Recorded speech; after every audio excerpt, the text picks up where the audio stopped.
Okay. What? You missed my dream. I know. I felt bad, but I didn't want to start recording until we were all. And then in the middle of it, it's like, damn it! I wish I was getting this, but alas. Okay, here we are. I'm gonna screen share the village. So it is the next morning. What did we learn last time? So we've got a party of level 1 characters now. We're gonna have 5 level 1 characters. We got Kevin with the cleric Crespin, who I believe is lawful. Is that right, Kevin? Yeah, I think lawful. Okay. And I assume Crespin has had a conversation with Sister Cecile hey, guess what? We're on the same team now. It turns out that I'm touched by the divine also. I think there's going to be she reacts positively or negatively to this. Crespin is holding on to that holy water censer that we had. And not to get too Rivet County, but what's the weight on that, Jason? That's 1. That's 1. Great. Yeah. I'm trying to keep track of all my weight like a good person. I think what's going to happen is the morning you guys, or whenever you guys set out again, there's going to be a ceremony where Cecile kind of blesses you in the eyes of the All-Mother as a newly anointed representative. Right. Have we shared what we saw? This. I think you've shared as much as anybody, as much as you wanted to with the village. And I think that from what Kevin's saying, Crespin and Cecile at least have had a conversation, right, Kevin? About absolutely. Because to read it correctly, everyone sort of encountered this lich, whatever it is, inside the manor and fled. That's right. After getting the dog back. Okay. I think you mistook the word fled for survived. Wow. And remind me if the bodies were left behind. I mean, oh no, we brought them back. You did. You sort of dragged them back. Yeah, because Ictrude and Crespin would have been the bearers of those bodies, because they were both pretty concerned with Fallen and wanting to make sure A, that they made it back and had all the appropriate rights, and B, that we didn't end up in some kind of horrible revenant situation. Right. Robinette is being put up for sainthood. Of course, we need. That's going to require a visit from the main church, but that'll happen once the proper forms are filled out. The first thing I did when I got back was buy a lantern, I believe. Oh yeah, giant. After massive, all the candle bullshit. I don't even think you had to buy it. You just acquired it. Yeah, you got. I would also like to find the blacksmith today, or maybe the tanner, and acquire a scabbard for my newly found sword. Okay, yeah. So that I don't have to carry it around looking like I'm armed all the time. Great, that's Melisande, the blacksmith. Yeah, she's one of the this town council. Great, so you got that lantern. I believe Ictrude acquired a broken lantern, which could potentially be repaired. And let's see if the blacksmith has, just happens to have lying around a scabbard that'll fit that blade. So you can either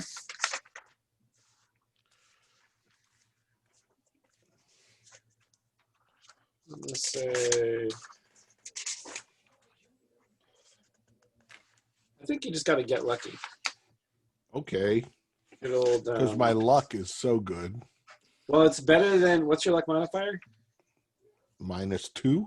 Okay, well, it's the same as acquire in a village, which is also -2. So either way, and if you blow this roll, you at least get to mark. Oh no, it's luck. You don't get to mark it.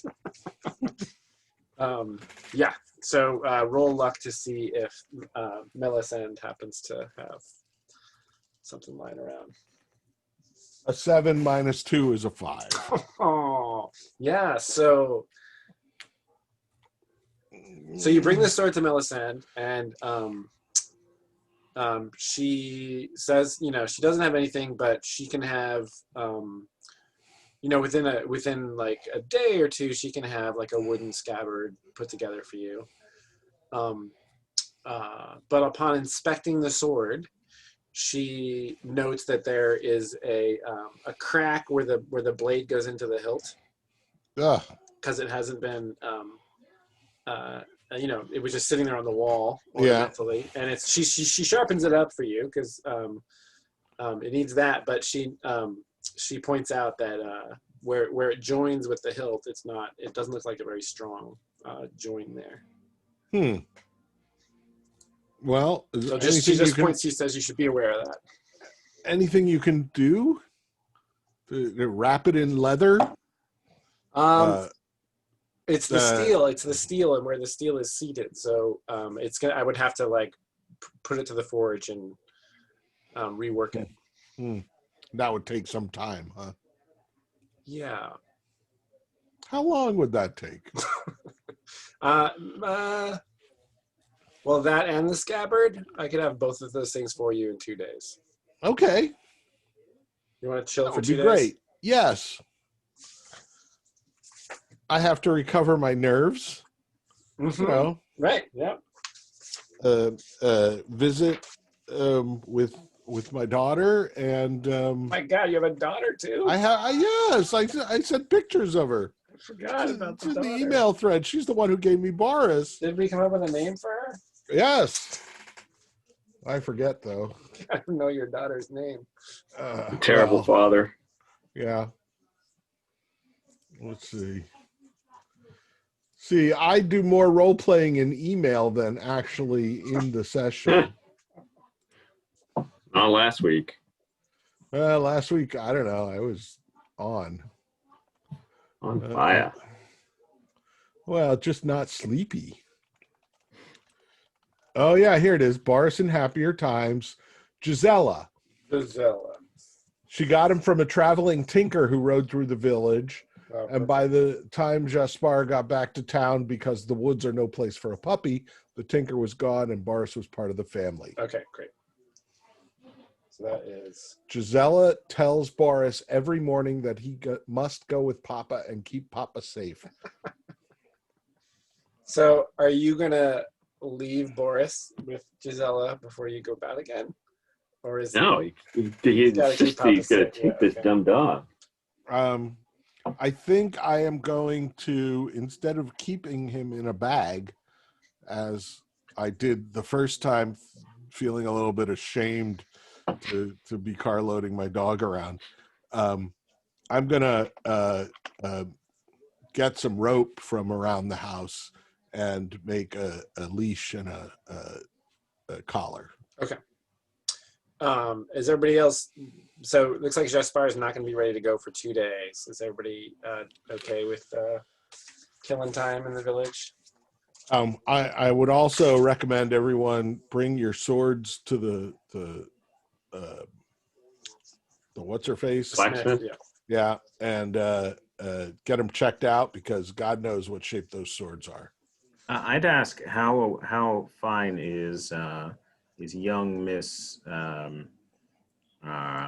Leget with our delay. So we must see the dead buried. Right. Yeah, so that's what does she actually think of the dead people that have died at her place? So Gabri, who do you inquire to about? So she's not around. She isn't. No, I mean she's in the council house, but she's not having audience. Does she have a lady in waiting? She has a man at arms. Man at arms, yeah. A maid by the name of Argile. There's no maid. She's not that kind of person. Oh. She's not like you, Bob. Argile. I must have an audience with the Lady Leget. I am afraid that is impossible. She is not feeling well. So right now, there's like a light rain falling on the village. The streets are muddy, and Gabri, the elven troubadour, is standing on the steps of the council house. She is not feeling well, then what she most needs is a tune that shall turn her heart from bleakest drizzle into the brightest of sparkles. So you're trying to get in. You want to get in Yes. there and play some music. Okay. So you're negotiating. Sounds like with charisma. Mm-hmm.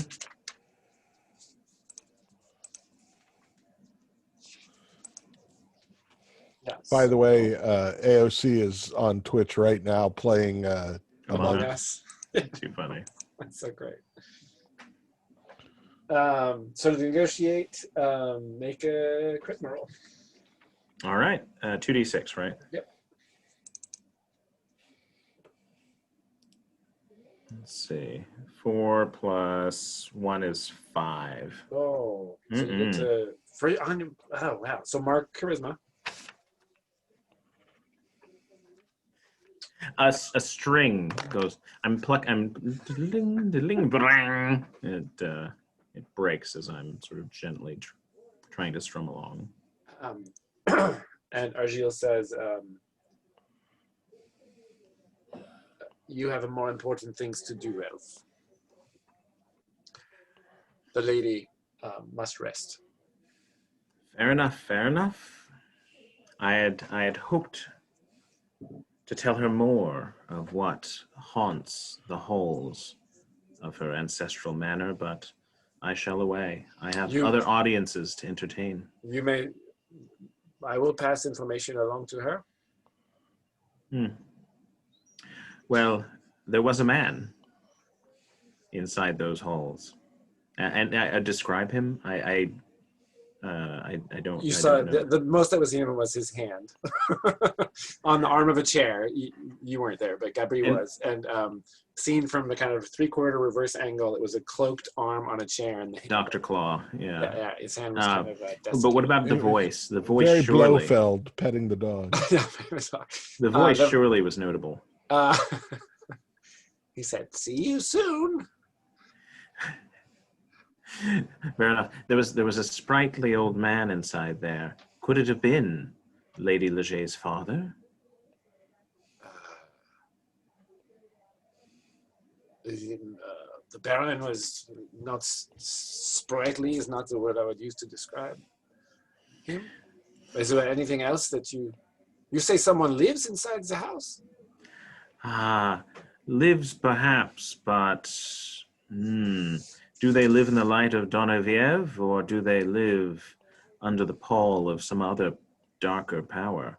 I cannot say, but we hope to see more and to free him if that is what we must do. You must, for the lady's sake. She is ill, and her illness is unnatural. All right, I'll depart. I'll away. Give us now. I was just glancing at Gabri's sheet, and Gabri has one eye, right? He wears a mask to cover it. Okay. So and it's he's a bit vain. Oh, not an eye patch. It's like a wooden mask. So it's more Phantom of the Opera. Okay, right. I remember now. Okay, great. So it's sort of a half mask that covers. It's a half mask, and it has patterns both carved and painted onto it. Wow. So super weird and kind of creepy, maybe for the villagers to see that, or is it kind of exotic? Is exotic? the Okay. is the word? Yeah. And what's the Creepy. what's the hair situation? So he, in what is perceived to be elven fashion, he actually shaves it. So along where his mask hits, he shaves that side of his head and keeps the other half quite long and oftentimes put into the Oh my god! Wow. Does he have like a hooded cloak that he wears, or like does he? Well, especially on a day like today when Okay. it's drizzling like this. Okay. Yes. All right. Great. And it has enough give to it, and enough sort of, you can furl it wonderfully. So when he turns, you practically hear the snap of it as he sort of turns and pulls his cloak around. Great. Awesome. And a lyre is his instrument. Is that right? Yes. Okay. Fantastic. Thank you. Does anybody else have any business in these 2 days? Yeah, I'd like to try. Allard got kicked out of, or at least exiled from graduate school for many things. But he sighs and goes back to his room and opens up the bottom of his backpack, which he has not kept in a little sealed bag. And he picks up and finally sighs and opens up the little bag of lockpicks that he used to pass quite a few exams while he was in graduate school, and had sworn to himself this was a new start. He was going to be a scholar for real this time. But it was not to be, at least not yet. So I like to add lockpicks to his character sheet based on the fact that he had them in the past. Oh, roll to establish. All right. That's a good one. Stealing all those exam answers. That's a great one. Yeah, no, of course. All right, where's my Albert? So you need it's an intelligence roll. Even better. This guy's Sheet. Yeah, +1 to this roll, and let me get rid of my hit points and terrible. Yeah. So sad. 5. Oh. No saving you there. But of course, because, when he was so upset at leaving graduate school, there was one night he was consumed with despair, and picking out the little picks one by one, their finely wrought metal, he just bent them, each one to signify that he was breaking with the past. And now, try as he might, with the drizzle outside the windows, trying to get them back, to get his old verve back, they snap. And they're done. They weren't very expensive to begin with. They weren't quality. And so now he has the shattered pieces and realizes that, for good or for bad, he's going to have to make it on his own. Excellent. Thank you. I was just looking up. I was supposed to make a move, but you did it for me. So that's perfect. Kevin can DM himself. But I should add that to the rules, actually. I should add a thing where the player can contribute to, you know what I mean? That should be an explicit thing. I can mark intelligence though for that, right? Yep. Since I failed it? Absolutely. All right. Also, is leather armor available in this town? Because I think Allard would like to try to get some leather armor. And I think Crespon is going to ask Sister Cecile if there are any holy raiments or sacred symbols he can sort of gear up with. The chainmail shirt of Saint, what's his name? something. Something. In this village, they're not going to have any artifacts or relics, but there may be a holy symbol that she can find. Something emblazoned with the teardrop of Don Viev. Yep, exactly. Of course, the adherents of Don Viev will sometimes mark their own bodies with a single tear right here, and the particularly, fervent ones might add multiple tears. Does that mean that you killed a man in seminary or something? That would be great. Wait, isn't that what the teardrop is? It's your grief, right? It's the overwhelming grief. Maybe if you've killed a martyr, I don't know. Yeah, great. So let's do. What was the leather armor? Leather armor. So there is a small chance that there might be some to be found here, but there's not a whole lot of call for armor in this little village. Oh, so you can either do luck or you can roll to acquire. If you roll to acquire, it's at -2. No, actually luck is -1, so let's try it. Sacre Bleu, I think we've got it. That is a 9. Yeah, so there's a trade-off. There is leather armor, but whereas most of the other folks, Kevin, will you do me a favor and roll D100 real quick? I'm sorry, Dacian. D100 percentile dice. Yeah, boom. D100. 79. Okay. So there's a guy named Ponthus. Ponthus is the tanner. Uh-huh. He actually has it's like the leggings. Well, actually, you know what it is? It's a tunic. It's a sleeved tunic, a sleeved leather tunic. There's no legging part of it. And whereas everything else you guys have asked for in this town, people have provided willingly, like Melisande the blacksmith is totally happy to make a sabre and fix the sword at no cost. But Ponthus is not just going to let go of this leather armor. He's going to, he needs something in trade for it. So just before this this happens. Yeah. Since Ivan is my competition, I would like to shadow him in his meanderings about the town. Okay. And keep an eye on just exactly what he's trying to acquire. Okay. So I don't know. Do I have to roll stealth of some sort? Well, your goal being to just see what he's up to, or I want to see what he's up to, and if he fails to get this I armor, see. I would like to swoop in. And are you? Yeah. So I think if you want to get close enough to actually see what he's up to, yeah, it would be a stealth roll because he's going. Okay. He's going into the. Let's see. He kind of meets the tanner out in the tanner's yard, which is super stinky, and you're just having to sort of observe from a distance. So yeah, you would make a saving throw with Dex, and because you're using, I mean, you could use cunning, I believe, right? Yep.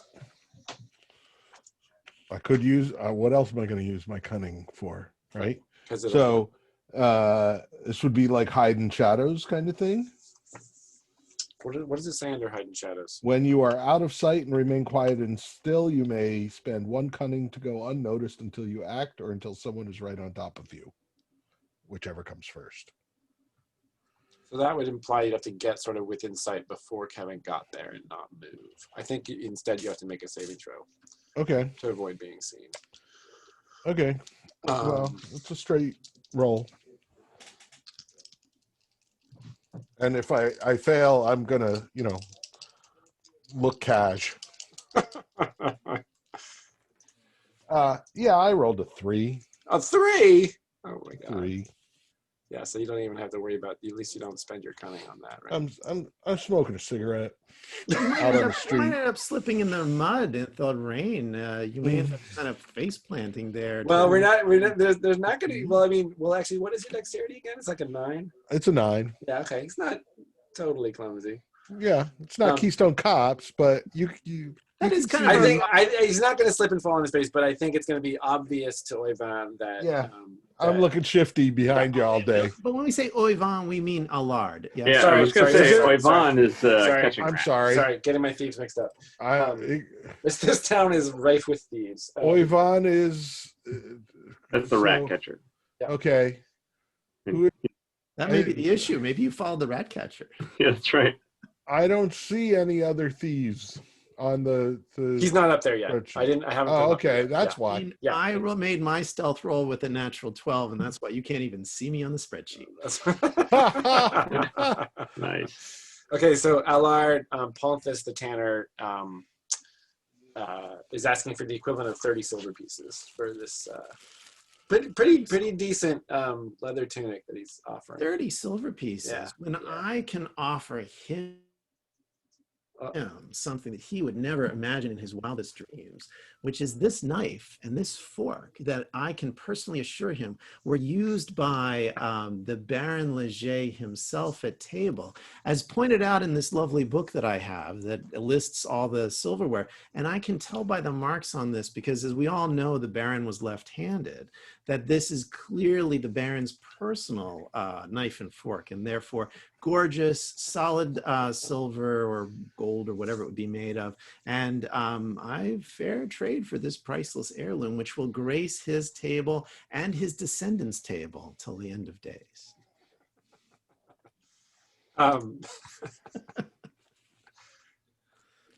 I really quick now need to know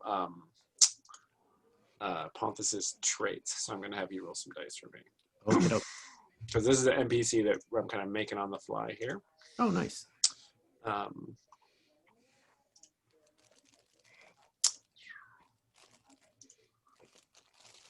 Okay, so I need you to roll a D12. Okay. D12 is a 3.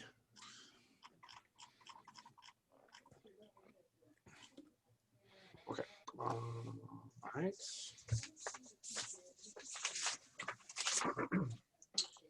Then it's going to be He only eats with his hands like a man.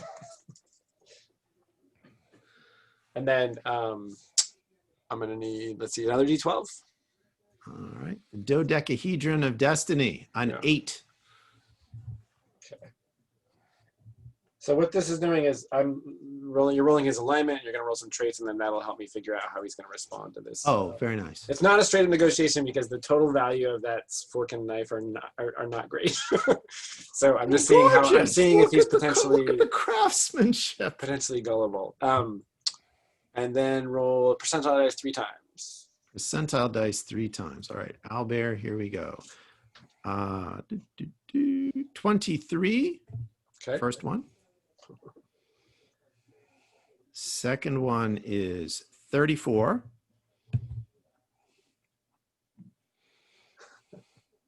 Okay. And then, oh my God, it's a 99. Of all the times I'm going to get like 199 in my natural role-playing life, and this one's going to be, this guy has a weird boil on the left side of his face. Very rare. Hardly anyone gets this tumor and lives, but he did. Well, his eyes light up when you pull out the silverware. But he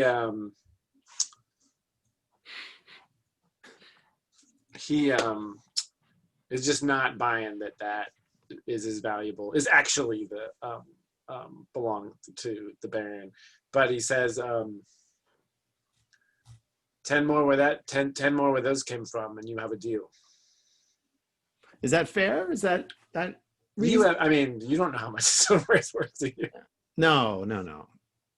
You know what? Sure. Well, actually, Allard of all the people in this Allard town might be the one have, who knows the most. He might have a decent sense of it, actually. Yeah. So I think in Allard's estimation, each one of these, and Allard's been to the big city too. So yeah. He's a person of quality. Yeah. So Allard's he's thinking that each one of these pieces of silverware is worth like 2 silver pieces. Okay. So that's like you got 4 silver pieces in your hand right now. I gotcha. All right. Well, yeah. I mean, the leather might keep me alive. I don't know that the silverware will. Somehow we didn't roll up any merchants. We didn't have any like shopkeepers in your party. levels. Yeah. No. Jason, are you at liberty to speak as to what the 99 is? I'm kind of curious. It's a character trait that maybe will be revealed. So I got you. You'll never know. I'll never know. Yeah. So that's what he says to you, and then Gotcha. As far as Crespin goes, talking to Sister Cecile, there's no holy chainmail lying about. In fact, the most kind of extravagant piece of religious accoutrement that the church possesses is the holy water sprinkler, which you are already kind of the bearer of. But so you and Cecile, so what is it that you, obviously you confer with Cecile, and do you sort of relate everything that happened? Yeah, absolutely. Completely transparent, totally faithfully things with, some hand gestures and the death of the martyrs and, the tragedy of it, and how deeply called Crespin felt in that moment, and how Crespin put his fate in the arms of the lady. And the lady said, "Not yet, Crespin. There is work yet to be done." I think this is all happening in the little room adjoining the kind of main part of the church, and Robinette and Jeannot are actually laid out. Yes. On a couple of there's some backless benches there, and they're kind of laid out there and being tended to by some church attendants. And right, so Cecile actually is very moved by your account, and takes it as a clear sign that you wait, they went to the church? Yeah. To discuss this? Yeah. Wait, no. This is a different character. Oh, sorry. I'm sorry. Because I'm like, while they're gone, I'm going to steal the leather armor. Well, I mean, Alar is going to, you can totally do that. That next night, you're totally welcome to sneak in and steal it. Okay. Just I thought they had wandered off to bargain. This is the Crespan, the town crier, who is going to become a cleric. Sorry.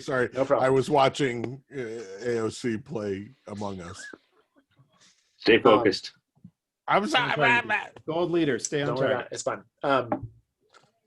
And she has sort of a big sort of wooden wardrobe type thing that she opens up, and there's some kind of vestments in there, and she pulls out a kind of a waist-length cloak with a hood, which is white, and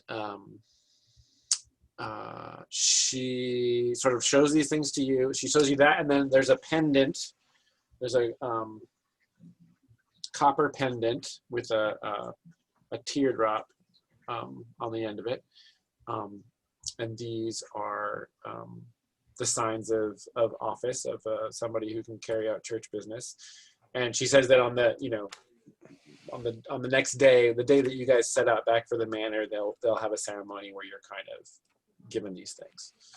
Crespan falls to his knees, weeps with overcome devotion, and does whatever. I mean, were we Catholic, I would be kissing the ring. I'm not quite sure how it goes with Lady Donviev, but in an entirely respectful way. Crespan is overwhelmed with emotion, but slightly clumsy at all this. More enthusiasm than wisdom is clearly Crespan's MO at this point. I got it. Great. But So she nods and smiles, and then there's a moment where she's like, "Okay, yeah, got it. I got it. We have work to do." And in fact, is it Vespers already? Yeah, one of your that morning they're also going to bury the two dead villagers, and you're going to sort of one of your jobs will be to actually lay them to rest under Saziel's guidance. So just to sort of say that. So I have to sharpen the stakes myself and get them out and basically drive it home while shouting out the name of Lady Donviev. Or they haven't animated yet. No. They have not animated. They appear to be dead. We'll see. Ictrude, anything going on with Ictrude? No, she's the only thing I would say is the party is, we as a group still feel like we have a responsibility to go back up to the mansion. Is this like, did I get that sense from the other people in the group? Crespan and Allard both, yes. Well, So, if somebody wants to chicken out, I don't think anybody would blame anyone for saying once is enough. Right. That house is full of death. Right. So the only thing that Ictrude will kind of do over the couple of days, because we're here for a couple of days, right? We had to wait for Jaspar to get better. Right. Is I just kind of go around rudely bugging everybody. Like, it's time to go. Is it time to go now? When do we go? But in general, she's not looking for any stuff. Got it. And she's not religious, so. Okay. Great. Oh, Jason, I did add a quality to Allard. Did I mention that? Which is curious, a trait. Great. Jaspar, so you want to slink back after dark and yes, get in there. So so the tanner's house is closed up, and it's the middle of the night. It's still raining, so I'm good. Let's see. We'll cover the noise of my walking around. Clumsy. Thievery. What do you guys see for the screen share right now? Battle moves. Oh. Yeah, battle moves and ally moves. Weird. Oh, I see, because I switched the PDF. Sorry, I switched the PDF thing. That's what it was. Okay. Yeah, so the tanner's place is Where's the tanner's place? There's the mill. I'm gonna say it's this place right here. Okay. Yeah, so you're, I don't know, lurking behind some trees or near that little house that's nearby. Yes, And, I wait until the lights are out. Okay. And then I go. I wait 2 hours more. Okay. Just Gotta let him fall asleep. okay. In the cold and the rain. Great. Yep. With your Um, constitution damage. Yeah, that's fine. So there's a yeah, I you got, guys I got a little cold. stay. The good news is the spores get better. The bad news is you now have pneumonia. Yeah, so he's got the skins up and he's got like a little semi-enclosed kind of yard there, and the house has wooden shutters on it. The doors. Well, there's no reason that he would have moved or she would have moved the leather armor from where it was earlier today, right? It's inside the building for sure. Okay. He leaves the kind of raw hides out, the hides that are curing in the sun, but anything that of value he keeps inside the house. I'm sorry, did I not take possession of the armor? No, because you don't have any money. Oh, I don't have enough. I got you. Yeah, he said he needed 10 more pieces of silverware to make that deal. Did you have 10 more pieces? More of silver? pieces of silver. I ripped off the entire table, minus a few things. Like Well, you said you swept up. You said you picked up some things on your way out. You couldn't get the whole table. Oh no, I don't have the whole service. It's clearly like 12 of 18 sets. Okay, well, if you did, then yes, you could. Oh, if you well, had that then we're much on done. you, yeah. Because I Right. watched him purchase or not purchase. It sounds like he purchased it. Okay. That was my intent. Yeah. Okay. So, Kevin, are you tracking the silverware there? Yeah. How many? So yeah. What did I say? I said 12 of 18 pieces. And where does he live? What was that, Dean? Where does Chris Mann live? Where does just Bod live?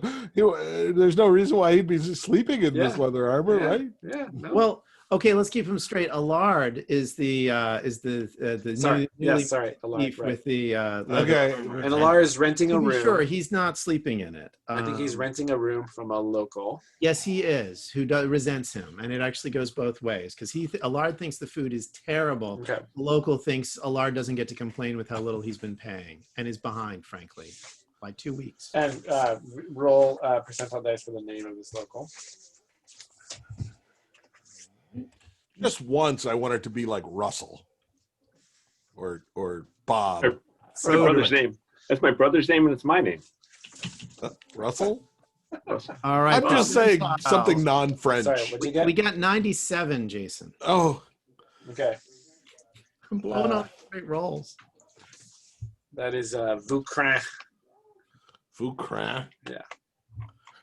And But just he's roll French. roll a percentile dice. Roll a d12 twice so I can get an idea of what Vucrin's role in the village is. 10 is the first one. Okay. And the second one is also 10. Oh. Okay. Vucrin is one of the attendants of the church. So Vucrin is one of the people that was just getting those bodies ready for burial. All right, so that's where Elar is. And this is why Sister Cecile doesn't like Allard, because not only does he constantly ask for stuff from her that she doesn't want to let him look at, oversleeps the appointments where she lets him look at the holy books that he wants to inspect, but also she hears from his landlord that he is really not a person of quality. Got it. He's not one of our people. So Jaspar, you are lurking in the shadows instead outside of Vucrin's house, Okay. where you know that Elar is a boarder. A border. And are the lights out here or? Yes, lights are on. Okay. Well, I go and I creep through the door. Okay. Let's creep. So the goal I'm is a cat burglar. The goal is to locate and abscond with the armor. Yeah, I would assume they're in. I have again waited for the lights to go out. Yep. Go ahead and make a saving throw to do that. So a dex to move stealthily. Hold on. There's a move silently move. When you sneak from one place to another, name a destination within sight and roll dex. On a 10 plus, you get there and take +1 forward against whomever failed to notice you. Okay, actually, to get to the door, nobody's around at night anyway. So it's really, you're not moving silently. You're going to make a saving throw to get. You have to open the door and get in there. So Okay. go for it. A 3. So you already marked dexterity. Yeah. I get to mark dexterity again. Well, wait, you marked dexterity doing a thing. Oh no. Yes, you No. you did follow him to the armor. Yes, sorry, Yeah. go. Mark it again. You'll become a thief in no time. Actually, I didn't mark dexterity last time. I Okay. just failed. So The dice are do saying it. slapstick, Dean. That's what I'm telling you. yeah, I assume I Or jiggle jam. the door, and it seems stuck, There's and I push harder, and then bam, it opens up way too fast, and like a thief in the night, I run away. And the dog is. Yeah. Okay. I will have that leather armor yet. Cut to the morning of day 2, unless there's unfinished business. Oh, just as much as Allard will spend all of his free time working on the ever-lighting candle or the ever-burning candle. Oh. Which And just generally kind of trying to figure out. Oh, he's trying to light it with tallow. He's trying to light it with pig fat. He's trying to light it by burning carrot and then turning the ash. He's got a little notebook and he's trying to figure it all out. So there is a kind of on the evening of the second day.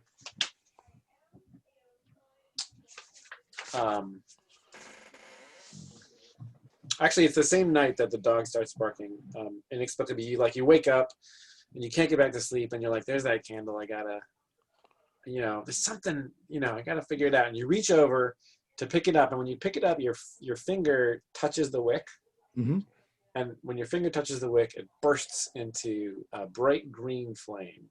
Ooh, spooky! About as big as a person's sort of hand. Wow! And the whole room that you're in just boom lights up brightly with this shimmering green light, and it's not giving off any heat.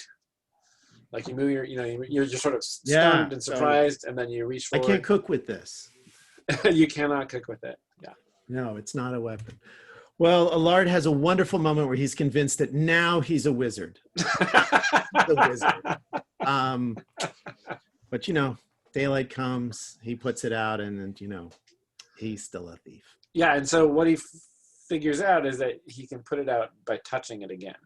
Because it doesn't burn him. So you can just put your finger on it and it goes out. There's no smoke. There is a smell like. What does it smell like? It smells like a cold breeze in a. Trying to think of there's probably some moment when LR was in the big city where he was maybe underground at the academy, in an old archive or something, and there was an underground, a breeze blew through a subterranean tunnel, and it had this kind of strange kind of pungent earthy smell to it, and that's the smell that accompanies this thing. Gotcha. Allard met a lady in white actually when he was coming down to the village. He had sort of a spooky encounter on the road where he met an old lady dressed in white who asked him to pick up all the marbles that had fallen, and he picked them up. I felt strangely compelled to help her out, and picked all the marbles up and put them in the little box she held out to him.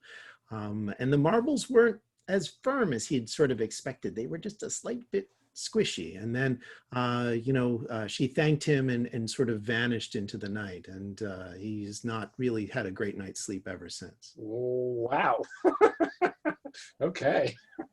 I did some reading on French folklore of the 12th and 13th century. Great. And the lady in white that a traveler runs into was, pretty common theme. So I figured Allard must have had some sort of experience. Perfect. Awesome. Thank you. That's great. All right, so cut to the burial ceremony on the morning of the second day. Jaspar's constitution is returned to full. Woohoo! All that recovery has happened. Crispin, Cecile presides over the burial of the fallen villagers. There's a Tell Alyssa this is my beret. Like it's, wear it as you a- brought it. I know. In honor That's of right. her. of the fallen. So behind the orchard, behind the church over in this area is the village graveyard. And that's where everybody's gathered to lay Robinette and Jeannon to rest. And Cecile presides over the ceremony, and then upon its completion, there's a bit of a to-do where she pronounces Crespin an agent of Donoviev, and places the white cloak upon his shoulders and then the pendant around his neck, and wishes you sort of says that the will of the All-Mother is for you to return to the cursed manor house and make right what has been so wrong for so long, not just for the village but for Lady Leget, who resides in sickness in the council house even now. And then she the whole village actually is there to wish you on your way. Beautiful. Gather them up. What's that? I say I will gather up the people willing to come back. Yes, with Ictrude at the head of the. A little strange that Crespin was your deputy, and now how does Ictrude feel about that? She's fine with it. She's, she sleeps in like a manger, and she is pretty humble, and she doesn't have a problem with the town crier, who is now the town cleric. And it is the will of Donoviev. But still her deputy. Like, interesting. Yeah, maybe. Like we still have a bond. Like I know I've got like a 2 bond for Ictrude. Yeah. So maybe more of a partnership than a deputy now. Yeah. Sounds like because we're veterans, right? And yes, we are. We're growing. I'm standing in the back, shaking my head at all this pomp and circumstance. Do your job. Just do your job. Great, and then you guys return to the manor. You have light sources. Yes. We have light sources. We can actually take probably 2 hits. And a good sword and seriously. a scabbard. Like we're talking, like I am now just a veritable hit point sink. Got like 3 on Crespin has 3 hit points, as does Jason. I assume the 2 days rest was enough to get the 1 hit point back from Yes. Crespin's injury that he took from the scrape that he got from the skeleton. Is that fair? Yep, that's fair. All right. Yeah, I have. Does the cleric have a spell? Oh, the cleric has spell. No, the cleric has holy powers. Holy powers. The cleric can sort of call upon their god for aid, and that aid, as long as it sort of falls within the domains of the god, which are, I remind you, are agriculture and mourning. But Kevin's putting an interesting kind of undead vengeance spin on it. Got it. Those wishes, maybe those prayers, may be granted there. But do also, we I still do have all lay the on holy water hands. crap? Oh, I'm sorry, Dean. Do we have all the holy water crap still? Yeah, the precious stuff So loaded in the holy water sacrilegious. sensor. And Jason like meticulously moved it. Like I was thinking I was going to have to type all this into the spreadsheet, but Jason like did a lovely job of moving that all into that spreadsheet. It's gorgeous. Thank you. You can have like a piece of healing corn or something for the agriculture to get a little light healing. Oh, yeah, actually, the light healing comes from some small single-serving bottles of eau de vie that from the Père Liqueur that's the town's thing. It might heal you, but you'll feel better. All right. Well, we'll take what we can get. But the cleric in this system has a lay on hands ability where I can roll against charisma to heal hit points equal to my current favor. Now we're talking of a cleric with a charisma of 9, a level of 1, and a wisdom of 6. So favor be like 1 point. But on the other hand, like that's a third of most of our hit points. 33% of your hit points healed, friend. Yeah, and That's everybody pretty good. can take note of the way that you get back your resource there, right? It's not hard for the thief or I it's not brood hard in to- silence for a while. right. Generally, you Yeah, I do. love the silent brooding. I think that's awesome. And you know, That's what I was doing all praying. through the funeral. I just have to catch my breath, I think. Yeah. So here you are now. Who's not? Let me think. Sorry, Hoivan is not with us, so I'm throwing him in the. No, Goodbye, Huavan. he So may return. now, when you guys are looking at Owlbear Radio on your own, you see the fog of war, right? Yes. Yeah. Yes. And then and I'm screen sharing in Zoom, and I'm showing the manor as well. So this round, the rotunda or whatever it is, the tower over there, is that where the old man was? Yeah, he was on Yeah. the second floor. Ah. This is the first floor. On the ground floor here, Gabri moved through this room, and there's a big round table. This is where the magical candle was found. And the table was surrounded by chairs, and 2 of the chairs were sort of larger and more ornate than the other chairs. Mm-hmm. Also, that tower is probably the first part of the building that was erected, thus the oldest part of the building. Yeah, I think that's true. I moved the cadavers off the steps. I'm not quite sure how to delete them. I'll take care of him. Yeah. Maybe while you're looking at that, I think Gabri has been brooding as well, even though he's not a thief, since the funeral, and uncharacteristically pensive. But upon returning to the villa and this sort of fateful, what do you call it, area in front of the house, he turns to his companions and says, "I have created something, an ode to our fallen companions, something to give us vigor in the challenges ahead." He pulls out his lyre, a little snap at the cloak. It is called the Warrior of Wheat. Are you going to call Alyssa in to play like a little?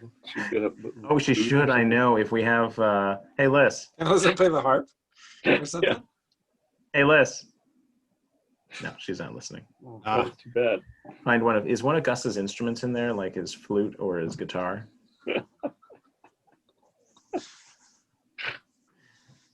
All right. There's something inbound. I wouldn't want to go unaccompanied. This is being recorded for. All right. Excellent for posterity. Oh, this is appropriate. All right. There's a performance inbound. All right. Let me tune my Oh, thank God you're tuning it. I was worried this wouldn't be professional. electric, acoustic, or dog. Dog. We do have a dog in the party. We do.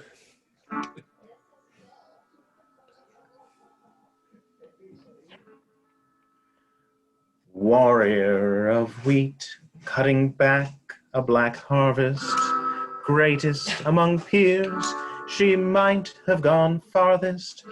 With death before her, she stood obstinate. That was our beloved, deep-hearted Robinette. The grief that we keep, the All-Mother knows. Our hunger for her, it grows and it grows. Dearest Lady of Tears, why her and not us?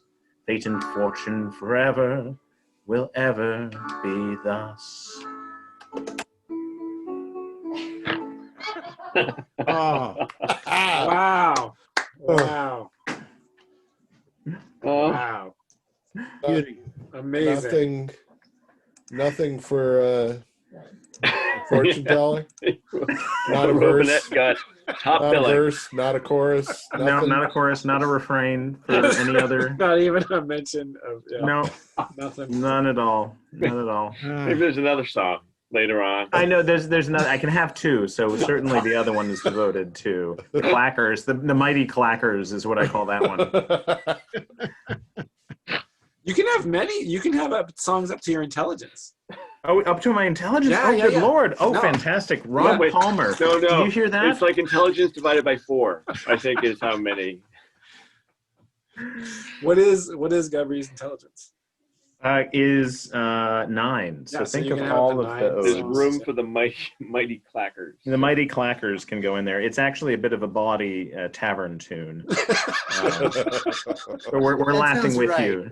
Yeah, where the Not clackers at or the you. clapping and everybody gets into it. I Exactly, see it perfectly in my exactly. head. Yeah, lovely. Okay, so the manor looms up against the gray sky.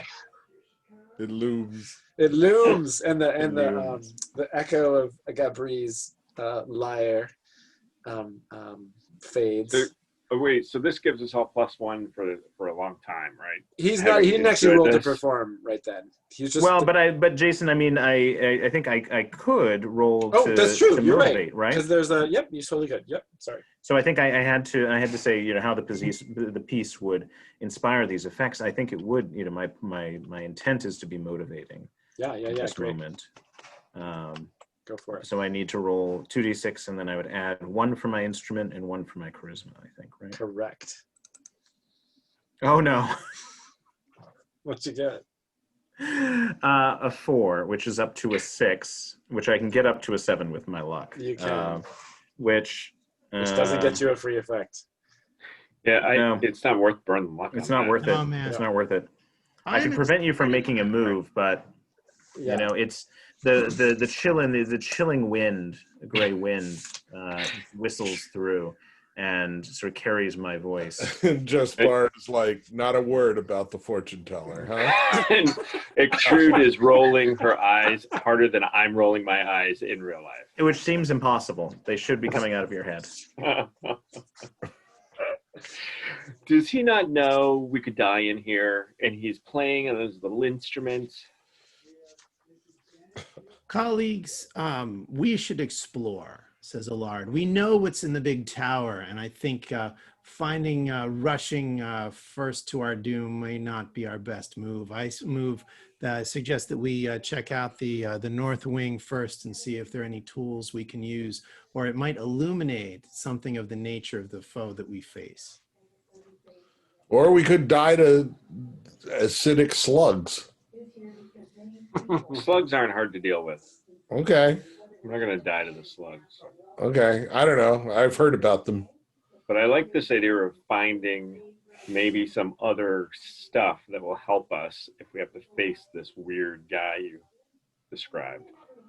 We are better armed. We have more light sources. And, with the power of air quotes, I don't think that was done in 12th century France, but Allard certainly is feeling the air quotes.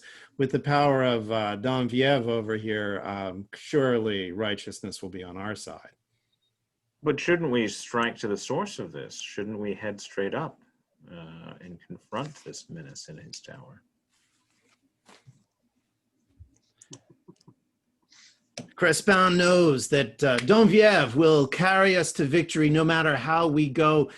We are she is the scythe, but we are the wheat. And We could therefore go the back wheat to the- grows everywhere one looks. The dining room seems to have a never-ending source of skeletons. Yeah, I think we should stay away from that. It's like Gauntlet with a little monster generator that we have to find in there. Of course, Jaspar knows nothing of any of this. But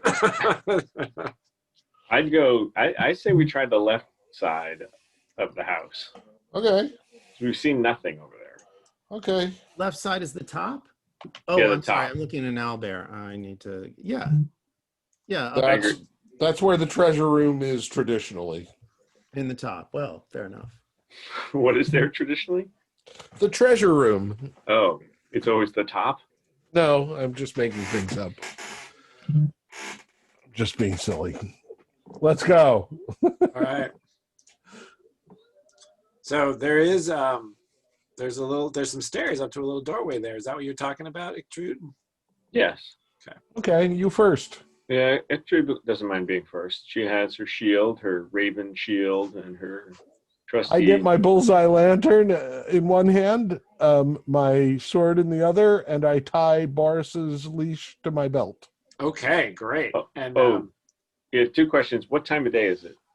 By the time you get up here after the ceremony, it's still before noon. It's like late morning. And second question is, does the dog, who now has some experience here, act as an early warning system? Oh, yeah, good question.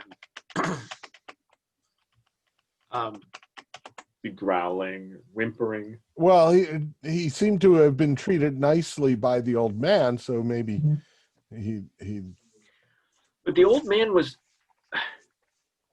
wasn't the one who took the dog. No, it was the little homunculus that was standing in front of the old man.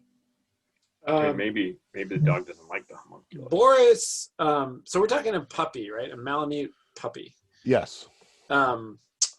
Boris is... Dean, how would you describe Boris's personality in general? Rambunctious. Okay. So he is behaving very subdued. He's not scared. He's not barking or doesn't appear to be indicating that he sort of senses the presence of anything.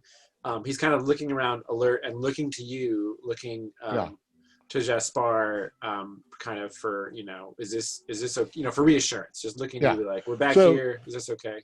Yeah. So on our normal foraging expeditions, there's no leash. He runs with me. But at this point, he knows to come when I call. Okay. And he tends to, dog-like run after squirrels and such. Okay, great. So as you approach the door, he's not behaving in any unusual way. Okay. And you light the lantern, so you strike flint and steel, and the lantern, the oil in the lantern catches. Jason, as we approach, can Allard look to see, does anything look different in the outside of the mansion? It's earlier in the day, the lighting is better, but also has anything changed in the interval that that Allard would have noticed? In the architecture, in the layout, in the... Nothing noticeable, no. Great. I'll I'll hang my shield on my back so that I have a free hand in order to open doors and that sort of thing. Yep. And so I will open the door, but I won't plunge in. I'll open it so that the bullseye lantern or the lantern can shine the light into the room. Okay. And can you manipulate your piece on the board there? Is that doable? Yeah, I think so. I think it's harder. For some reason, it's hard for me. There we go. Look at that. Super smooth. Okay, and then the rest of you guys, if you could sort of place your pieces in relation to that. Look at that loot on Gabri. Has that always been there?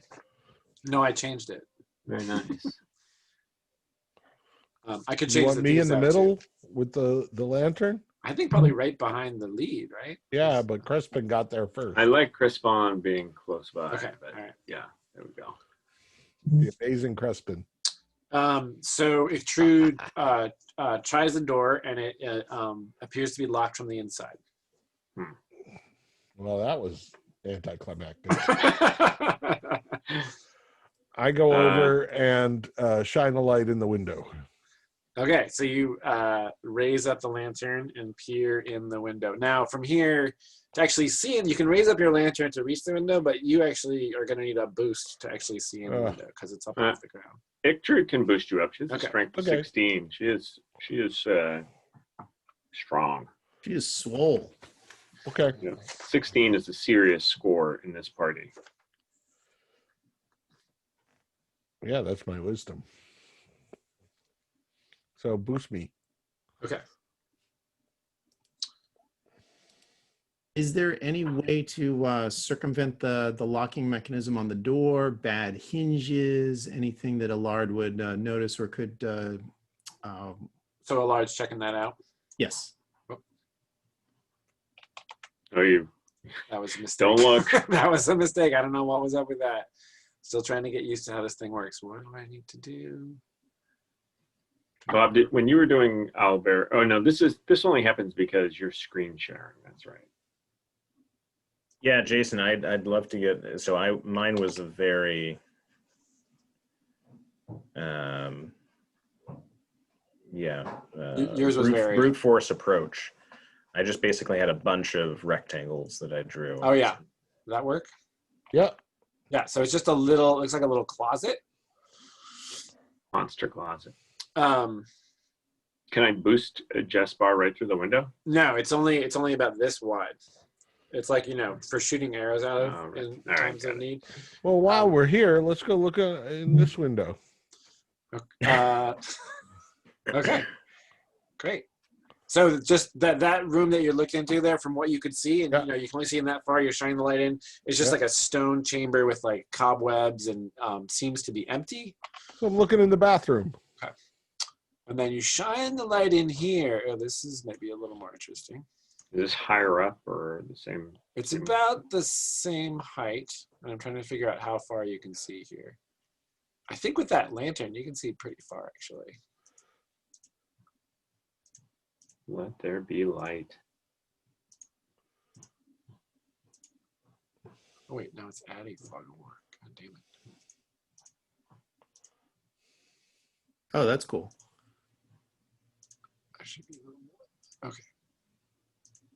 Oh, there we go. Oh, I like that. Okay. Oh, that's lovely. So, what you see here in this this is Jaspar peering in. This, you sort of have to, your head. You have to hold the lantern kind of above your head in order to get a good view there. And okay, so you appear to be peering over a raised area of the room. Where's that little thing? So this right here. Wait, sorry. Switching back and forth. This, is that going to work? Okay. This right here. Yeah. That line is the edge of a raised area that descends, and there's like a little small set of stairs that goes down into a lower part of the room. The object near you, this sort of circular object, is a bronze statue. Ooh. About probably about 8 feet high on a dais, and its arms and head have been shorn off. Ooh. So you're just seeing like like Winged Victory, but without the wings. Yeah, right, exactly. And yeah, a female figure. But and it's also appears to be it's like dented, like the remaining part of the statue has been dented and scratched, and it's been heavily kind of abused. Yeah. And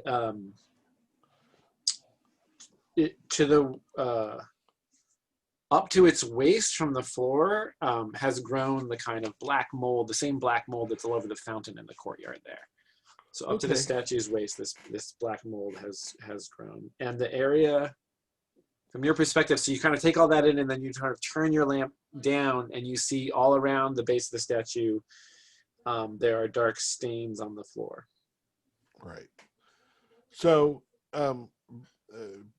metal statues are generally cast. So the arms and the head that has been taken off, does that show that this is a hollow statue, or was it cast without arms and a head? Where the arms and head have been apparently knocked off, you can see there's like a flat surface where they were joined together, because they must have been cast separately. Okay. So there's but like whatever process there's like some ragged sort of pieces of metal still there, but you can tell by the flat surface, and it's solid. It appears to be solid bronze. Yeah. Okay, so we're not hiding things inside. Because if the people suspected there were things inside a statue, you might break the statue to get inside. Right. Okay. Well, shall we continue in this vein and go look in this window? Sure. See what we can see? Yeah. Gabriel's going to observe Any this. give on the door? Sorry, say it again. Oh, is there any give on the door that Allard is in front of? Is there? And What's he trying to do exactly? He's trying to figure out a way to get into the door, whether the hinges might be lifted off, whether the latching mechanism is solid. He's broken into a few old offices in old buildings back in graduate school. But if Yeah, it's great. not So doable, he tries it physically. He examines it actually is like an iron lock mechanism. So it could be opened if you had the key or some lockpicks. there's some lockpick. And it's very securely bolted into stone. So Gotcha. like there's So no this way is- you know it's an engineering job to get this door off. Gotcha. Or Okay. maybe a hatchet, you know, if you had some axes you could get through. You it, could but- chop your way through the door. Yeah. But this is, that makes sense. It's a defensible manner. Exactly. All right. Allard and Crespin will make their way over then to support these guys and sort of quietly mention that there is like an open door up to the right of us that we can just walk in should we so desire. Right. I think after looking through this arrow slit, then we should just go in the way we know is open. It may not connect, but it looks like it does. Okay. Those spotlight things are great. A little hard. So similar. Yeah, it's basically same thing from the other angle. No, no new information. Yeah. Okay. That's what I hoped. Okay, well. All right, so I'll lead the way, but hopefully have everybody behind me into this room. Now there were slugs in here once upon a time, and a rat trap. Yeah. Right. Has the trap caught anything? The trap is missing. The trap was the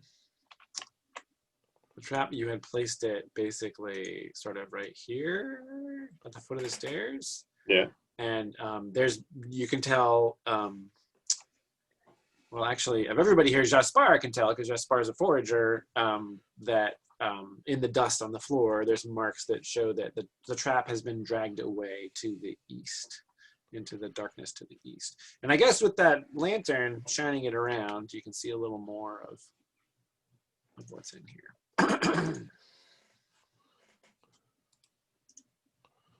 Okay. So if you're standing at the stairs and shining it down this way,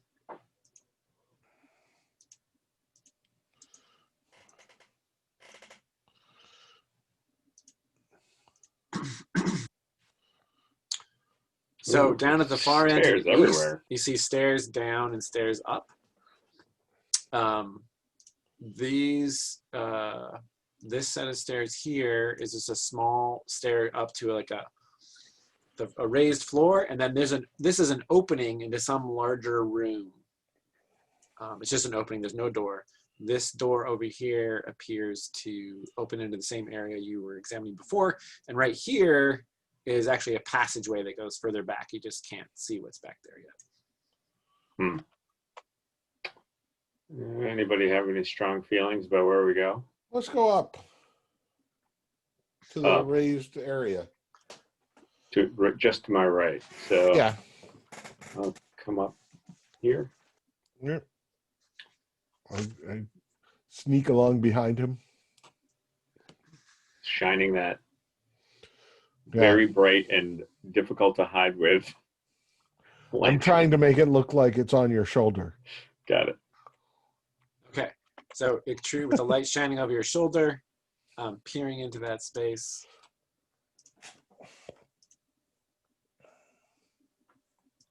This appears to be, very quickly, you figure out that this is the household kitchen.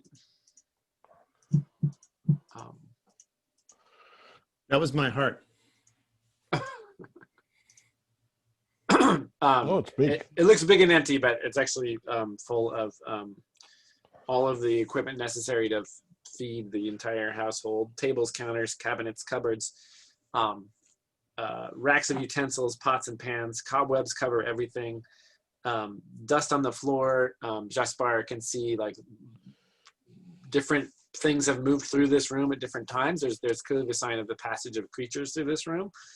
You hear the crackling of a, well, I guess you can actually, yeah, so it doesn't look frightening, and you sort of can step up and peer around that corner to see a recessed area on one.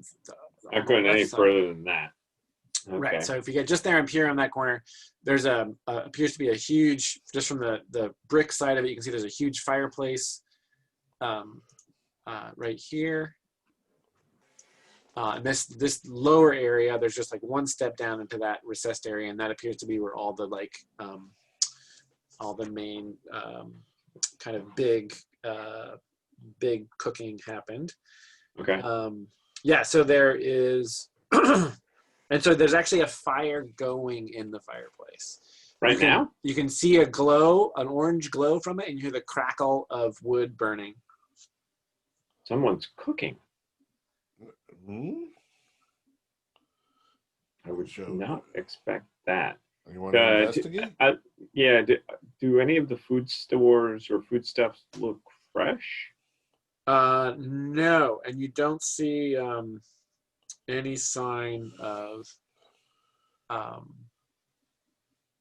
yeah, there's like there's no sign of actual food. Like there's no bones, there's no containers that look like they would hold. There's like empty containers scattered about, but no sign of actual fresh food anywhere.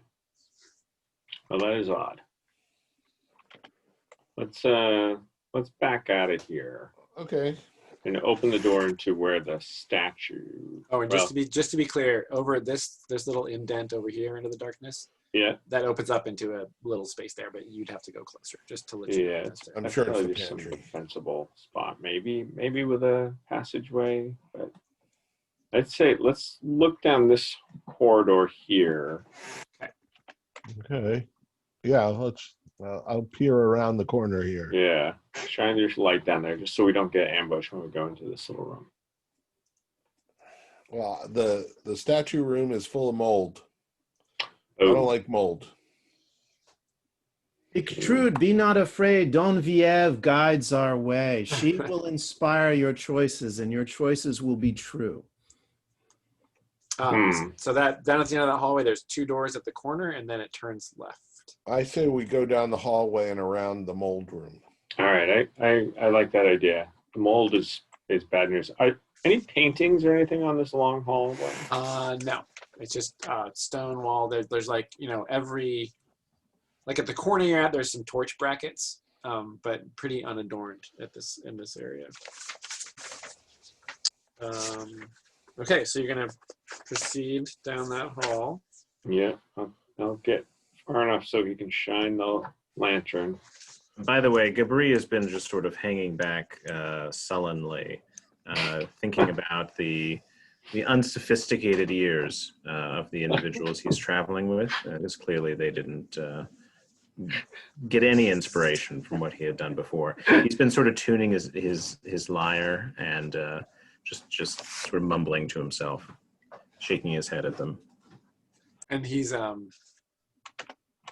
is he? Oh, I see. He's all the way back at the. Okay, he's last in line there. Okay, he's last in line, and he's focused on his instrument. He's if you'll allow it, he's attempting to recover some art, just focusing on his. Focusing on himself. Yep. We continue to disgust and frustrate you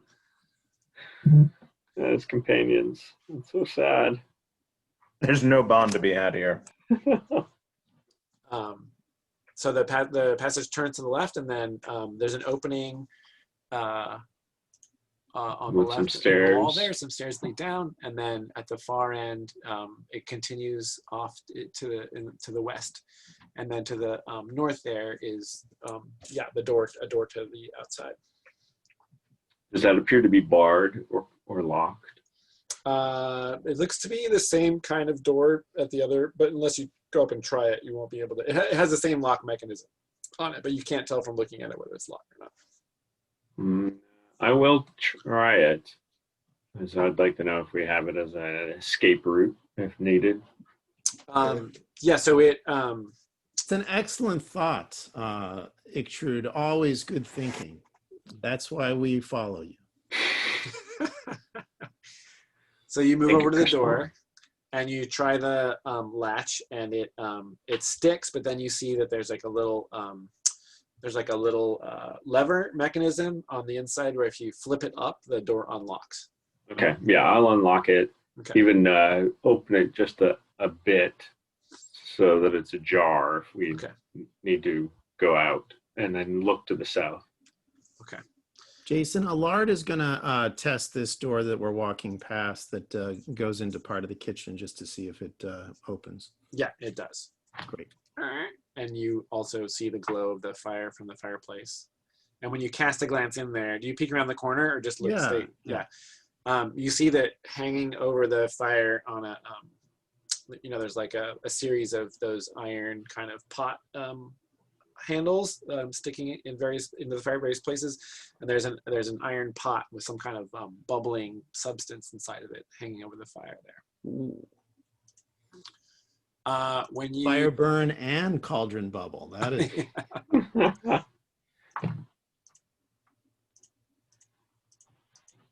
Is this where the dining room, perhaps? So peering through that door to the south, you see that this room is Wait, the dining room was in the main. the dining room we've is been Skeleton there. Central. Yeah. it's Or we hope that was Skeleton Central. it's clear to you at this point that this room that you're now looking into is some kind of chapel. In fact, you note that over the door, there's an arched doorway here that you're kind of standing up near the threshold of. There is a teardrop kind of carved into the lintel over the door there, and there are several pews which have been either overturned or broken on the floor. And from here, you get a clear view. The lantern light reflects off of that bronze statue at the far end of the room, and it's very Which obvious. must have been Don Viev, right? Yes, So- yes. Right, Donaviev. This is the teardrop is the symbol of Donaviev. And this is the desecrated chapel. Yeah, the statue must have man. been Donaviev. I gotta pray. I gotta How gotta long- get in there and Yeah. pray the mold away. How long does it take to reconsecrate a chapel? Well, we're gonna find out, I think. Have Let's we see what written that happens move if we up in the roll. booklet? Reconsecrate. So, Jason, I think I'm going to try to invoke the blessing of Don Viev to, reconsecrate or cleanse or somehow beat back the Grenouille Noir that has corrupted our sweet lady. And I'm going to try to burn all the favor I can, if I understand this. Okay, so what's the so you're going. So the move you're is not invoke. praying technically. You're invoking. I'm invoking. Yeah. I'm Call invoking. upon the power of your deity. Say Yep. what you want to have happen and how it falls within at least one of your deity's domains. So what you want to have happen is you want to drive out the darkness of this room. I want to get rid of the bad crop of darkness of the Grenouille Noir and bring in the good, sweet wheat of Our Lady's salvation. Wow. Okay. Great. So let's see what happens. The I judge got, will I assign. got my teardrops, so that's +1, and I'm in a consecrated. Oh, I don't know. It's still consecrated, actually. Yeah, it doesn't count as holy ground. Yeah, but it will. One day it will. So how does it? So hold on. You shoot in Jespar right there at the doorway. What does Crespon kind of like make his way forward? Oh my God, yes. I mean, we probably say, "Oh, you should look Yikes. at this," and then Okay. Crespon barges in. So Crespon is at the threshold looking down these stairs. Be And not he's afraid, friend. probably not The paying lady attention. Is Is there with us. anything The hiding in the All-Mother corridor? protects her children. Yeah, I'm check. Let's check corners here. Yeah, before True. he gets killed by something lurking. Yeah, Okay. Our cleric dies. Once you let doubt into first. your heart, that seed will take hold.